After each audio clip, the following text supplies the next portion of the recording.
Bonjour les amis, bonjour tout le monde, j'espère que vous allez bien. Et bien voilà, comme promis, nouvelle vidéo en électricité, une vidéo réponse à monsieur Franck Fondia.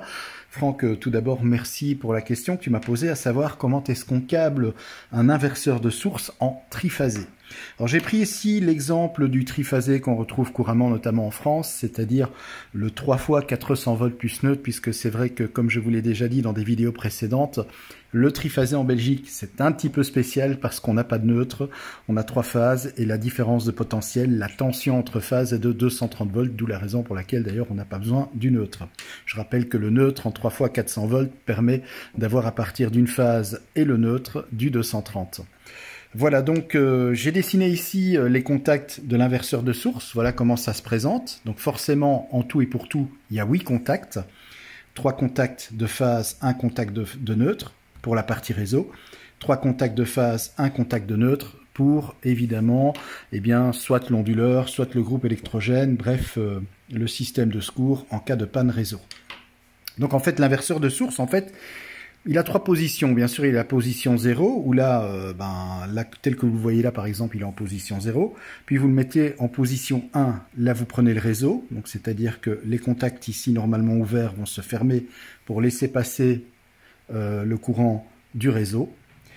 Et si vous repassez en position 2, eh bien, à ce moment-là, les contacts ici, côté réseau, vont s'ouvrir et ce sont les contacts côté onduleur, groupe électrogène qui vont se fermer pour alimenter votre installation par cette source-là. Donc voilà, finalement, c'est pas bien compliqué. Le tout, bien entendu, c'est de bien respecter l'ordre des phases.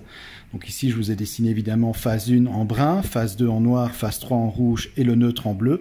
Pourquoi en bleu? Parce que le neutre est toujours de couleur bleue. Voilà, ça c'est la couleur, je vais dire, du neutre, c'est bleu. Donc le bleu ne peut pas être utilisé comme couleur de phase, jamais. Donc couleur de phase, en général, chez nous en Belgique en tout cas, pour la phase 1 c'est le brun, pour la phase 2 c'est le noir, et pour la phase 3 c'est le gris. Voilà, ici j'ai mis le rouge, comme le gris ne passait pas bien sur les feuilles, eh bien j'ai mis du rouge, mais ça revient au même évidemment.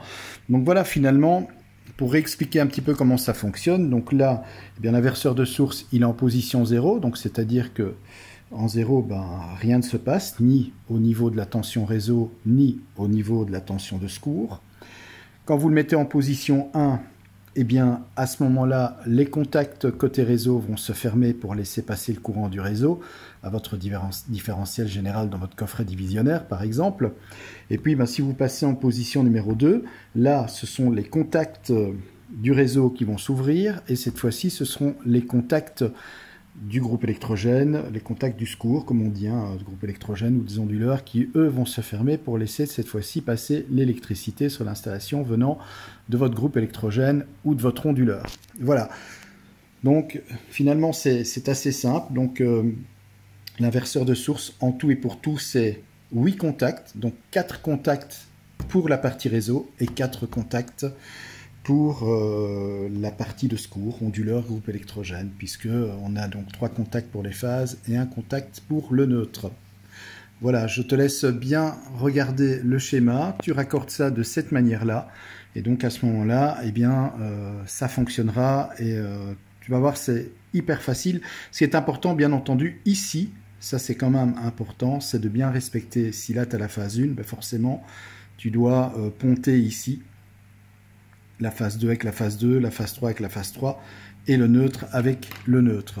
Le pontage ici en fait permet bien sûr d'amener l'alimentation de secours sur ta ligne principale qui alimente ton disjoncteur différentiel général. Donc voilà comment ça se présente. Donc ici en fait c'est séparé. Là tu as l'alimentation réseau 3 phases plus neutre, et ici tu as l'alimentation de l'onduleur ou du groupe électrogène 3 phases plus neutre. Voilà, j'espère, mon cher Franck, que tu as bien compris le système et pour pouvoir donc le câbler, l'inverseur de source en triphasé, c'est pas compliqué. Maintenant, si vous devez le câbler en triphasé 3 fois 230 volts si vous êtes en Belgique, eh bien à ce moment-là, vous ne vous occupez pas du neutre. Le neutre, tout simplement, vous ne le câblez pas. Et donc, il suffit simplement de câbler la phase 1, la phase 2, la phase 3. Là, évidemment, il n'y a pas de neutre. Et vous faites la même chose, sauf qu'ici, évidemment, ce pontage-là, n'a pas lieu d'être, et ce câble-là non plus, puisqu'il n'y a pas de neutre. Donc c'est tout simple, c'est toujours la même façon. Et en monophasé, eh bien pareil, si vous êtes en 3x230 volts, eh bien selon que vous soyez entre L1 et L2, L1 et L3 ou L2 et L3, eh bien à ce moment-là, le neutre, vous en occupez pas en 230 volts, monophasé, donc qu'on pourrait même appeler biphasé à ce moment-là, bien vous prenez soit la phase 1, la phase 2, la phase 1, la phase 3, ou la phase 2, la phase 3 tout simplement. Et dans le cadre d'un 3x400 volts plus neutre, donc d'un réseau monophasé qui vient à partir d'un 3x400 plus neutre, et bien à ce moment-là, évidemment, vous prenez à chaque fois une phase et le neutre. Donc ça c'est un premier circuit mono, un deuxième circuit mono, un troisième circuit mono, suivant la phase que vous avez évidemment. En mono, je le rappelle bien sûr, vous avez toujours deux fils, venant donc d'une phase et un neutre monophasé, donc c'est la phase et le neutre, venant d'un biphasé, mais à ce moment-là, c'est deux phases. Donc ça peut être la première avec la deuxième avec la troisième, ou la première avec la troisième. Il y a trois possibilités. Voilà, merci en tout cas d'avoir regardé cette vidéo. Je vous retrouve dans quelques instants pour une nouvelle vidéo en électricité où nous allons encore traiter un nouveau sujet. À tout de suite.